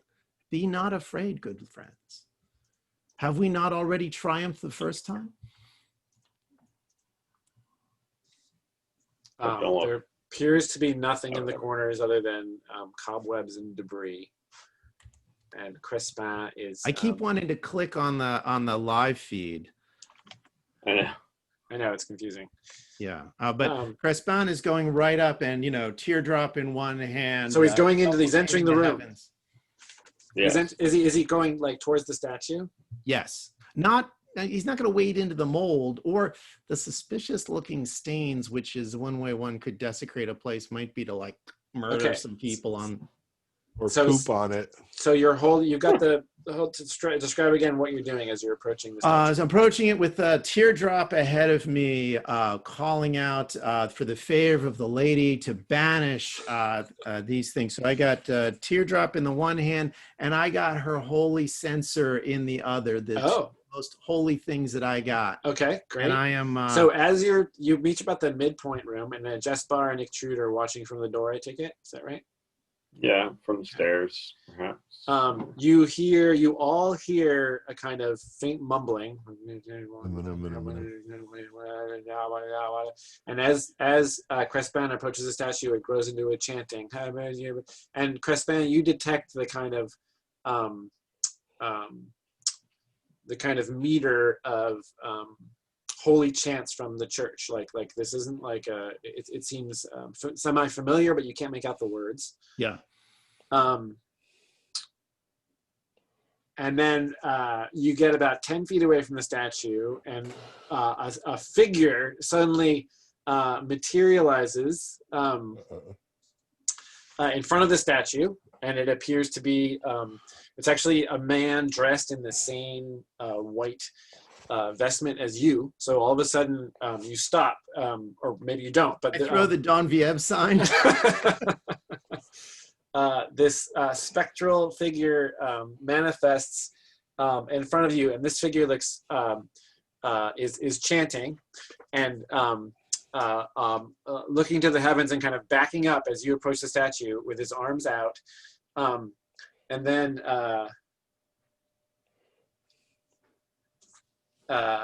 he looks terrified, and you hear him say, "Oh, Mother, save me!" Right when you're standing like several feet away, and then the upper part of his body from like mid torso disappears. So all you're staring at is the lower 2/3 of him, and then the rest of his body fades from sight, and the chanting stops. And then you're standing in the and you guys at the doorway saw this too. All three of you. What witnessed was this. that vision? And you are carrying through with your invocation, I take it? Oh, I got to tell you, I think Crespin, if anything, his will is redoubled. He is not shooketh. He's on a mission from God. I mean, Goddess. Sorry. What if that's what happens to you? Well, if it's the lady's will, then I am glad to be there. Okay, so you are invoking Donaviev to cleanse the chapel. Reconsecrate the chapel. Got it. Reconsecrate. So now I, as Donaviev, assign your task a level of hubris. Yep. I love the hubris. It's such a great. Okay. I get +1 because it's the holy symbol. I got a holy symbol. Yeah. It's 0 is trivial and 6 is miraculous. Donaviev definitely wants this temple reconsecrated. It's totally within the domain. I'm gonna say, it's just a 1. Okay. This is totally something that she wants to have happen. So that can, so there's +1 for your holy symbol, -1 for the hubris. Okay. Let's see. Oh, oops. Sorry. And then it's All right, and I'm going to roll against my charisma because that is and Jason, can I burn favor or? Well, so actually you don't roll your charisma. You roll minus hubris. So they cancel out. You're just rolling straight up. Invoke does not use charisma. Oh, neat. Okay, sorry, I wasn't tracking that. That's a cool thing. So, like, if I'm laying on hands, I'm rolling plus wisdom or plus charisma. But in the case of invoking, it's hubris plus whatever, like the holy symbol and the consecrated ground. Plus, you can spend favor before you roll the dice to add to this. Yeah, roll. I'm totally going to spend favor on this. Like, what good is favor if I'm not going to do it for this? Yeah, and you can spend. You basically you can you get 1 for 1. So however much favor you spend is the bonus. I'm going to spend all of it, Jason. Okay. All of it. It's going to be 1. Okay, just the one. Okay. Just the one, but it's all I have, Jason. Great. It's 100% of my favor. 2d6 plus 1. Go for it. 2d6. Here we go. An 8. Woo! Your request is granted with duration 1, but your deity demands proof of devotion. All right. What am I giving up? Let's see here. What am I giving up? Some blood. Oh, I could burn a charge from the holy water. That's not going to help you. Well, actually, let me check the. You only got like a couple charges.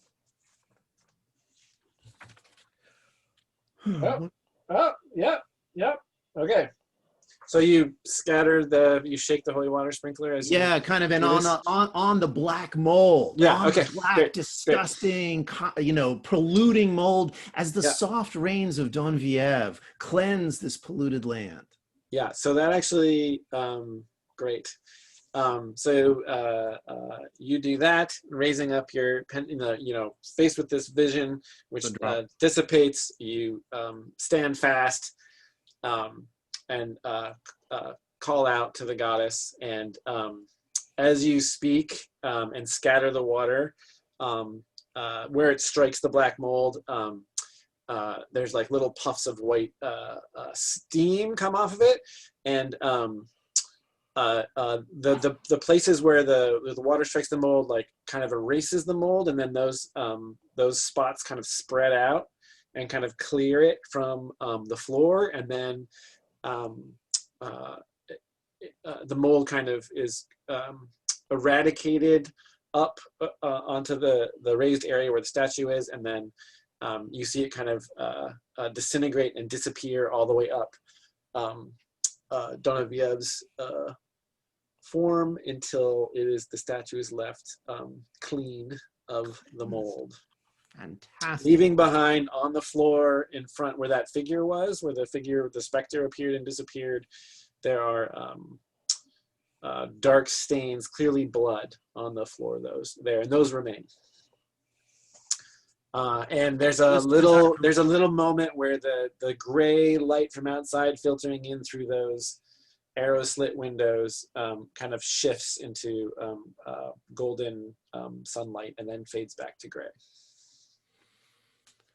We can never fully cleanse the grief from our hearts, and so this blood will stay here as a permanent reminder of those we have lost. Great. Well, colleagues, we're done. Let's head back to the session. It's Miller time. Or maybe Tanner time, I'm not sure. I mean, how much truth is there to that? Like, I look out into the courtyard. Is the black mold gone there? So you enter the temple and go to the windows that you looked in before and peer out? Yeah. No, it's still, the black mold is all still there. You need to go bigger.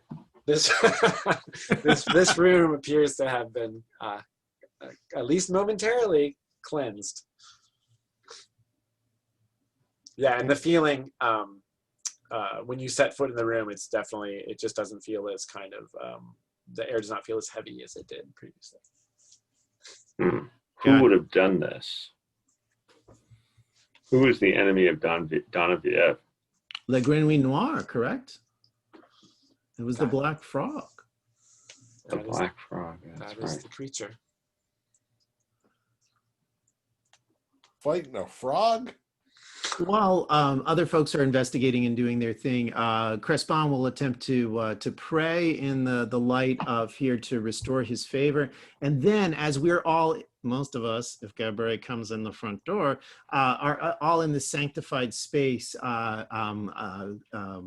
Crespin will beg the lady's favor upon her agents on this world, so that not world, but in this place of darkness, to guide our hands and firm our sword arms as we work to cleanse the rest of the mansion. So I'm going to pray to restore favor, and then I'm going to try to do another invoke to get a blessing on everybody. Okay. Is everybody coming into the temple for that? Gabri, what are you doing out there?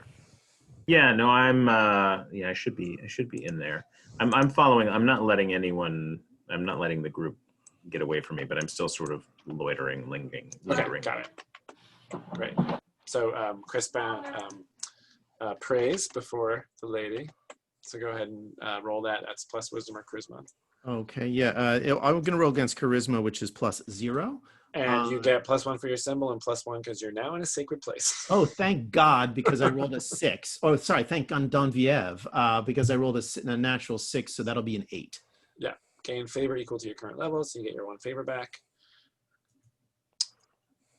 And then you are calling upon her to bless the party. In what form would that blessing take? To firm our hands against for vengeance, the vengeance of the dead, the vengeance of the fallen, to strike against the enemies of Donviev. So I don't know if this is appropriate to operationalize it in this way, but I'm thinking like +1 to kind of combat rolls or some benefit for martial prowess. So not swift thought or sharp vision, but to firm our hand against whatever it is. To strike with the vengeance of the fallen. Great. Yeah, so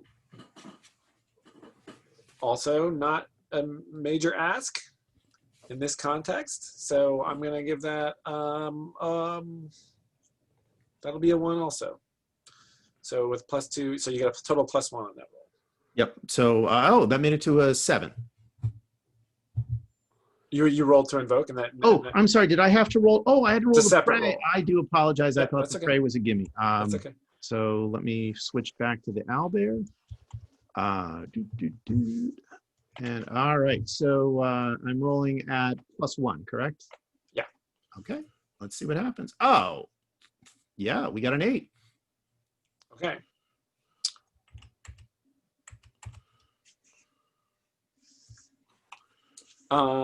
Yes, so that has duration 1. So everybody describe how that feels to everybody.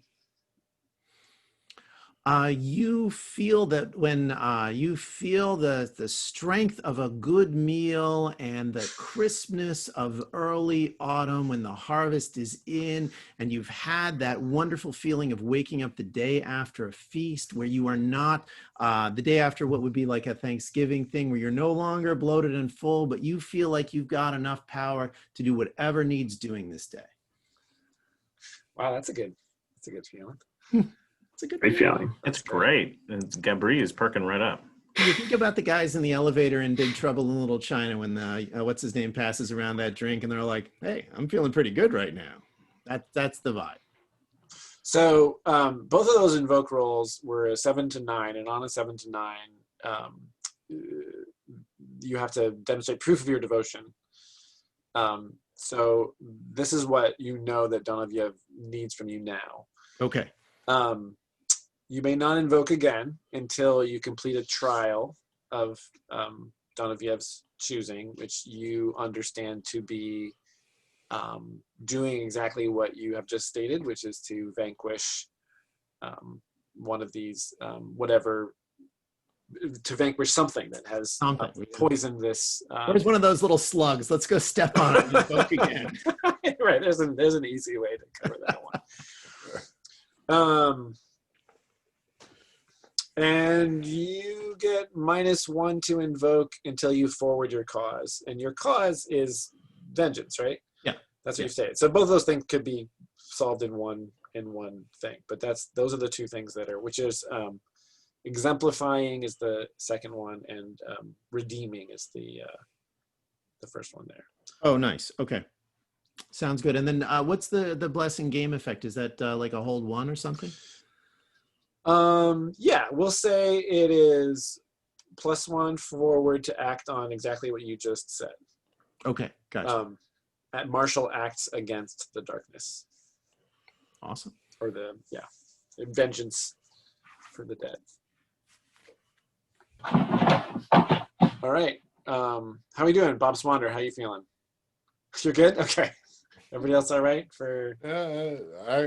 Yeah. I'm worried about Dean. Dean looks like he's kicked out the lazy boy back. Do we want to see if we chair. can at least open shine a light into the last bit of the top here? Sure.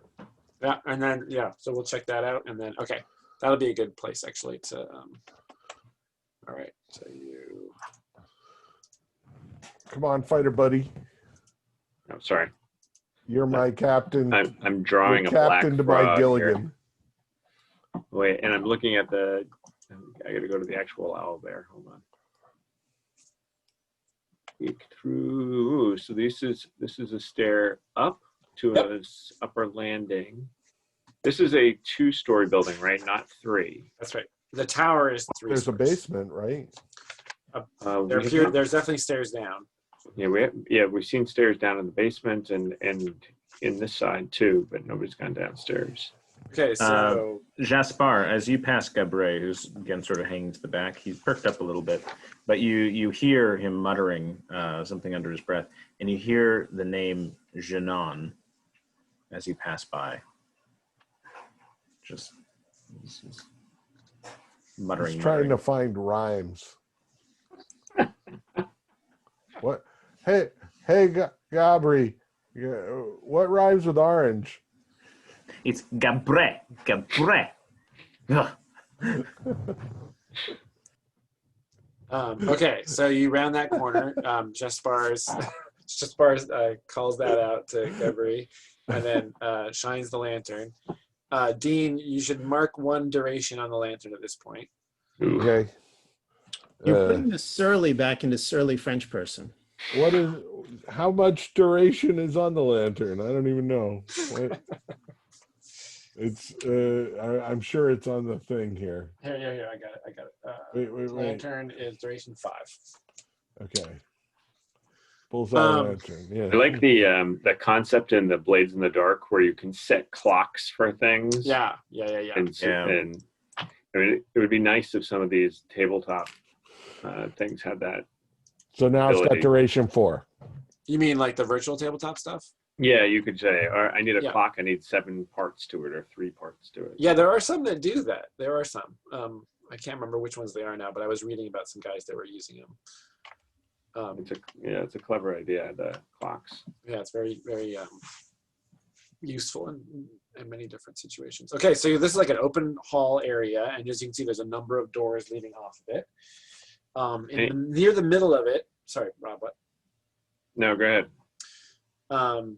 There is a decaying corpse in the middle of this room, in tattered, let's call it tattered habit, clutching a wooden figurine in one hand and a morning star in the other. Wooden figurine. The habit white, like Donovier yes. white. Where is it? Here? So it's like, right there. And scattered around the figure are heaps of scattered bones, including skulls. So if true, you go on that side, I'll go on that side. We stab together. The corpse? It's just Yeah. and clearly It didn't stop the skeletons, right? Those are corpses. Yeah, but no, he must have killed all these skeletons. It appears to be a she from what she. Yeah. Gabri actually steps up to the figure and goes on a knee and says, "It is a vision, as Robinette was in the end. Could not Gabri is mourning stand against so many foes." And he reaches out to put a hand on the hand of the figure. Oh, Perhaps the one holding the small figurine. the figurine, which you can see up close. It's a wooden figurine of Donoviev. And you place it like you put your hand on the wrist, or are you? I'm just trying to get a visual here where you're. Yes, sort of on the wrist, and maybe sort of a finger touching on the figurine, but meant to go on the wrist. Your finger touches the figurine, and there's like a little static shock. Mm. Just like the same kind of thing when you open up your car door after rubbing your socks on the floor. They're just like and that kicks back, and then there's a clatter as the bones reassemble, and 3 skeletons surge up from the ground. Behind us, around us. Looks like surrounding Gabri, and the rest of you guys are. But not the figure. Up. Not the skeleton's not composed of the figure. The skeletons. The figure stays dead. Yeah, the figure stays dead. Yes, okay. The skeletons arise around you, and we'll. That's very bad. We'll hold it right there. That'll be our. There we go. You knew it was coming, but didn't you think it was going to be the zombie, not the skeletons? Yeah, I did. Did you? I thought, Holy Donviev, it's not gonna. She wouldn't. The grief keeper is not gonna betray. You take that statue away, and the mold infects the corpse. And that's lovely, Dean. Yeah, no, that's a great thought. Because as it is, all this woman did is for naught. She died fighting these skeletons, crushed them, and now they're back. And how did she die? Fighting the skeletons, I would think. They were bones around her. She smushed them with her flail. That suggests she won. Well, Okay. She died doing it, so it's kind of, even. It's a wash. Yeah. No, it's worse than that. The skeletons just won, right? Because they're back. Exactly. We can all fight against death all we want, but no, she got it. She got a 7 to 9. She smashed the skeletons, but the GM got a push. That's right. That's right. Those damn 7 to 9s. All right. Well, excellent. All right. Okay, thanks, Jason. Yeah, we're gonna wrap up real quick. Yeah, you got XP. We're gonna wrap up right now. There is one fighter among you, I believe. Yes. Ictru, did you solve a problem with physical prowess? I don't think so. Didn't have a chance. Thieves, did you solve a problem with stealth or trickery? think so. Nope. I tried. They tried to cause problems. Tried to cause problems, didn't solve any problems. Cleric, did you act according to your cause? You certainly did. I would say. Oh, yeah. Crespin gets an XP.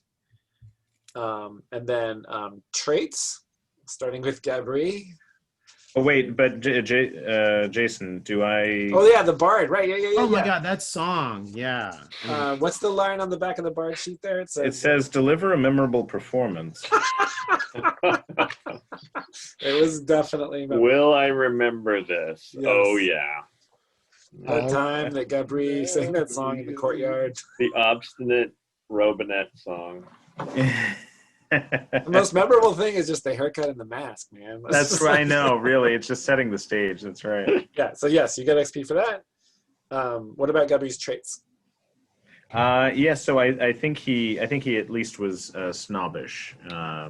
Well, perhaps you might say. I think he was quite upset with the reception that his load. Yeah. Is that snobbish or just he's a big baby? Oh, well, he's certainly going to snub you now.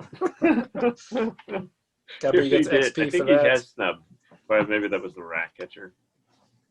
Jason, is the XP award, it lists on the cleric sheet, it lists 3 separate things. Do you just can you just get 1 XP if you achieve any of those 3, or if you achieve multiples, do you get multiple XP?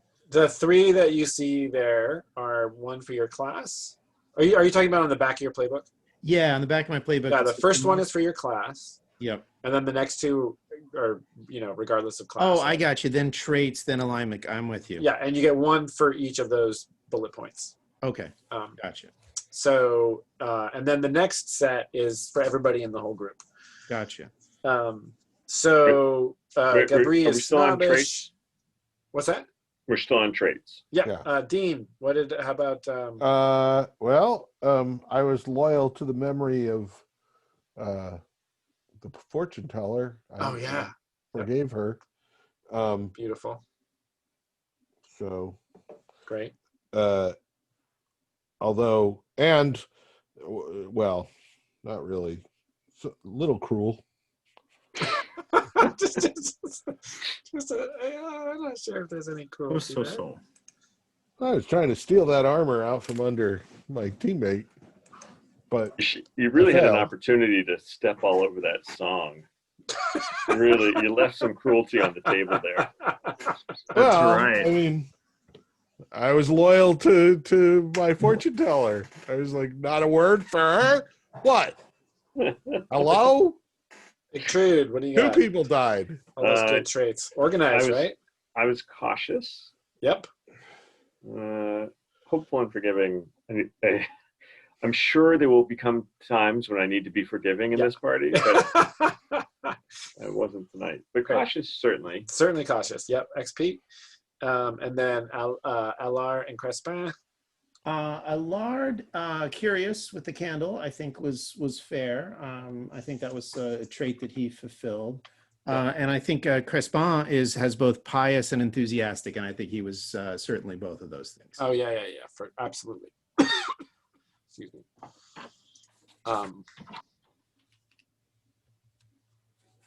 Great. And then alignment goals. We have a good character who gets a point whenever they help another at their own expense. I don't think that happened to Trude this time around.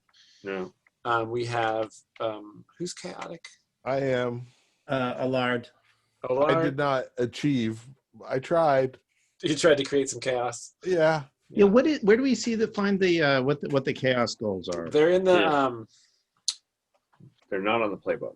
They're on the spreadsheet that I put up. Oh, okay. And they're also in the core rules. Gotcha.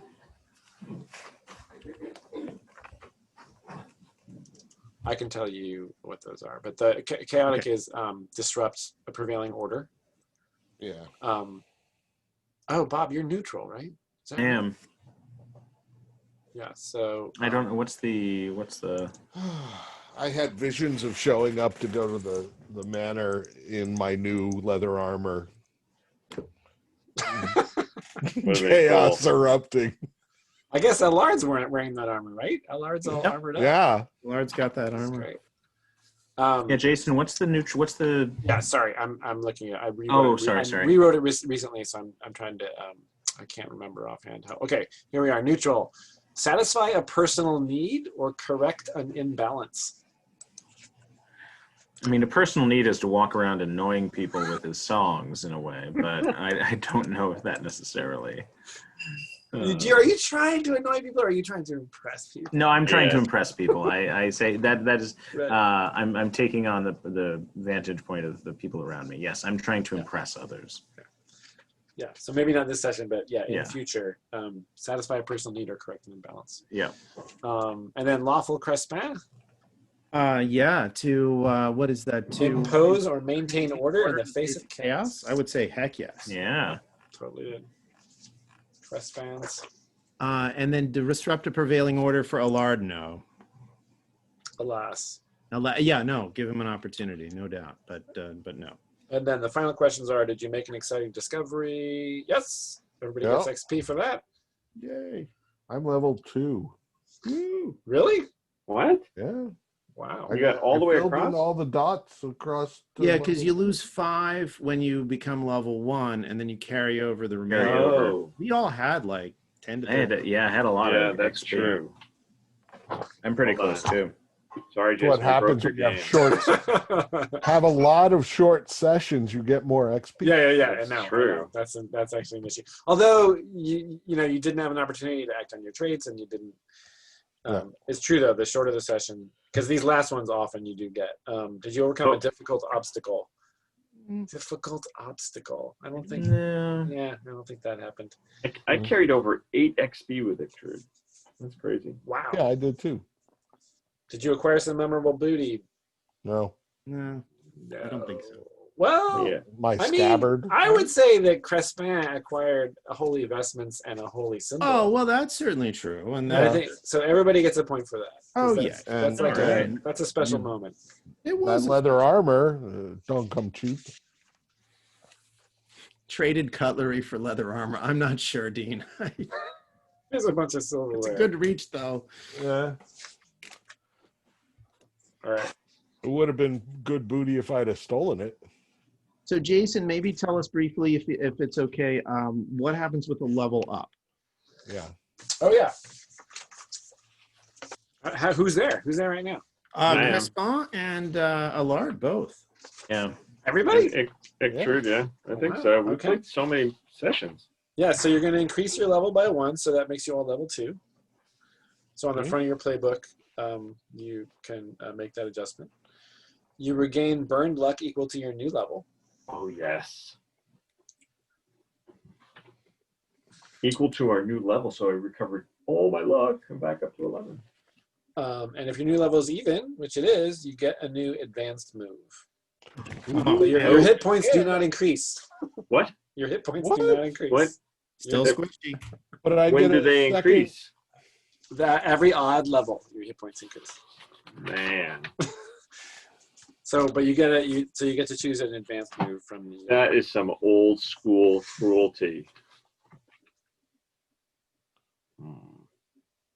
So we get to take one of these advanced moves, your but some of them maximum have requirements. Current level. So I get a second cunning point. Correct. Oh yeah, everybody should adjust their class resource. It generally will have increased by 1 because of your new level.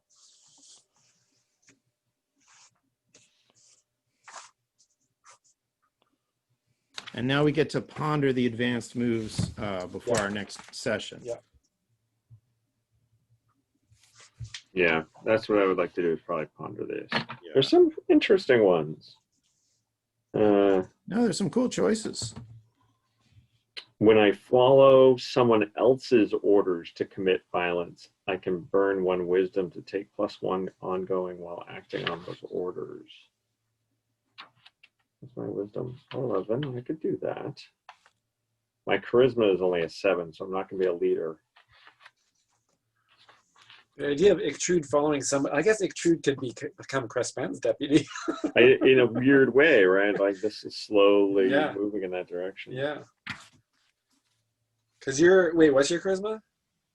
7. And Crespin's charisma is 9. so just marginally more, Yeah, no. more appealing as a leader. I will say the great thing about the the funnel to character is neither of these are the classes I was thinking when the characters got created, but they feel like these flawed humans are trying to do the best they can with the limited tools they've got, and that feels kind of great, Yeah. Yeah, I I mean, like the organic aspect of it is what I like. Yeah, right. Because there's we a fail that so draws much you more along. often. It's all about failing spectacularly. Who are the big charisma people here? There's an 11. I think Ooh, Debris is. yeah, The 14. biggest charisma around. Wow, that's a lot of charisma.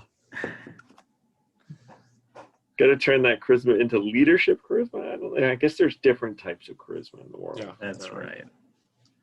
Yeah, Jason, you have to give me a owlbear rodeo tutorial sometime because I feel like I've only unlocked a little bit of the potential there, but I have been using it for the Tomb of Annihilation.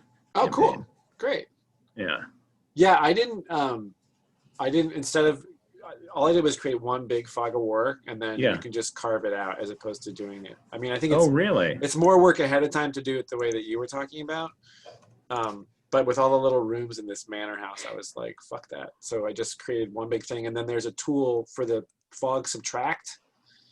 The little pen, you can draw the shape you want to subtract from the. All right, let's practice this. So, Yeah, Dean. we're supposed to take one advanced move. Yeah. Can I take a trick of the trade instead? Yep, that's you can choose a new one as your move. Oh, right, and that way you can pick up to 5 tricks of the trade. At the if you keep leveling up, right? Each time you could pick something, the move you pick is tricks of the trade. You mark off one of those boxes, and then you can do traps, Right. poison, Exactly. negotiation. Right, because it seems like the advanced moves are above my pay grade. In what? Well, like assassinating.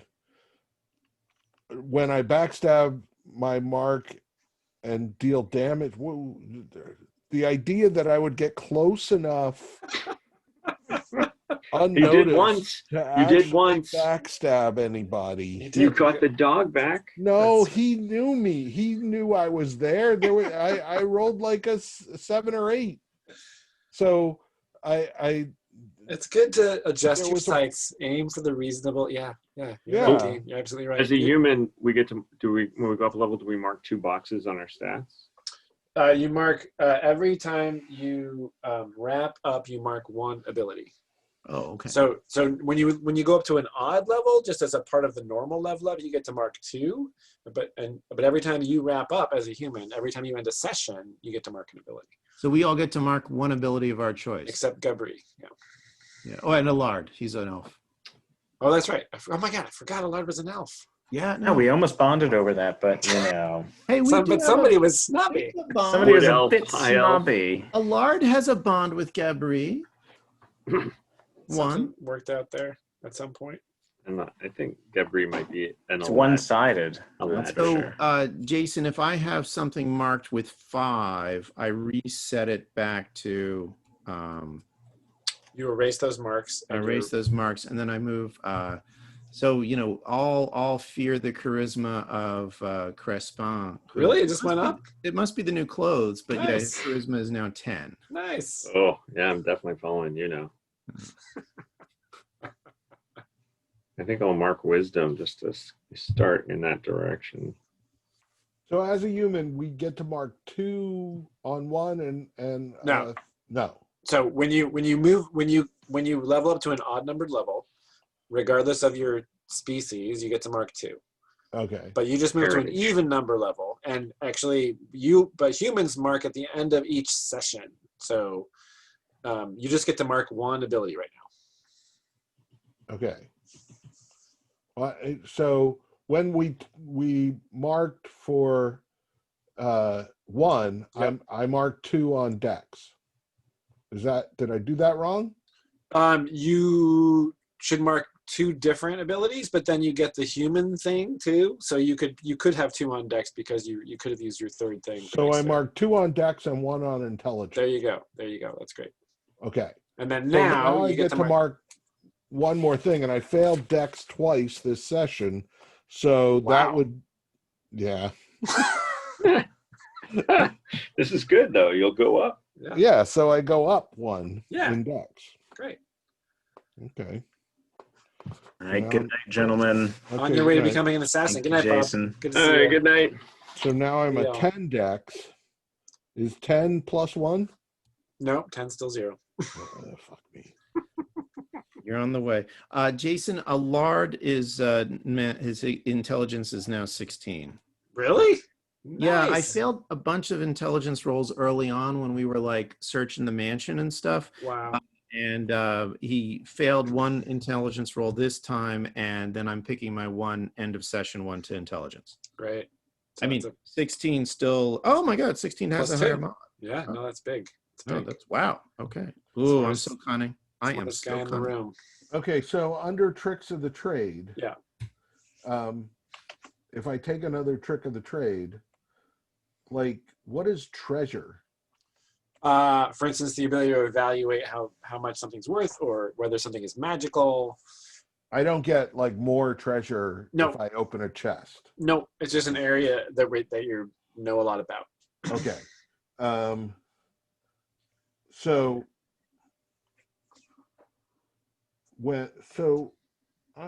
here's the thing.